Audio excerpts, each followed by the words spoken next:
గౌరవ సభగా మారింది. దీన్ని గౌరవ సభగా చేసిన తర్వాతే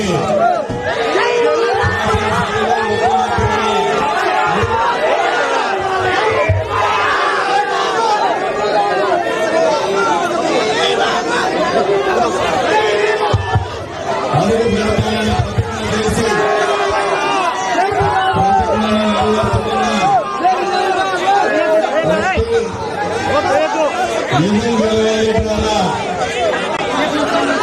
భువనేశ్వరమ్మ తల నిజం గెలిచిన వ్యక్తి వీటన్నిటినీ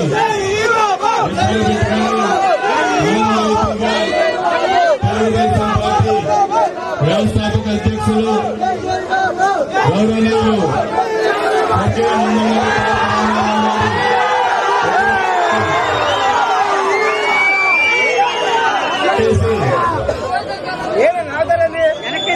ఈ కార్యక్రమానికి చేసిన నందమూరి నరసింహం బాలకృష్ణ గారికి, అదేవిధంగా రాష్ట్ర పార్టీ అధ్యక్షులు శ్రీనివాసరావు గారికి,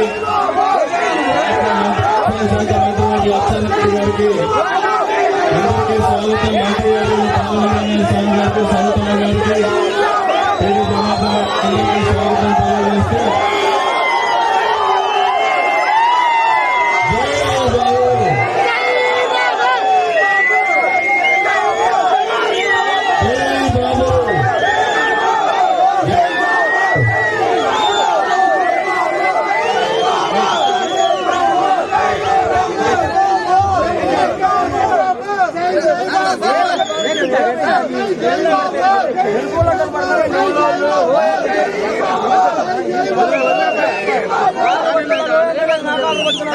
వదిలే దాని గురించి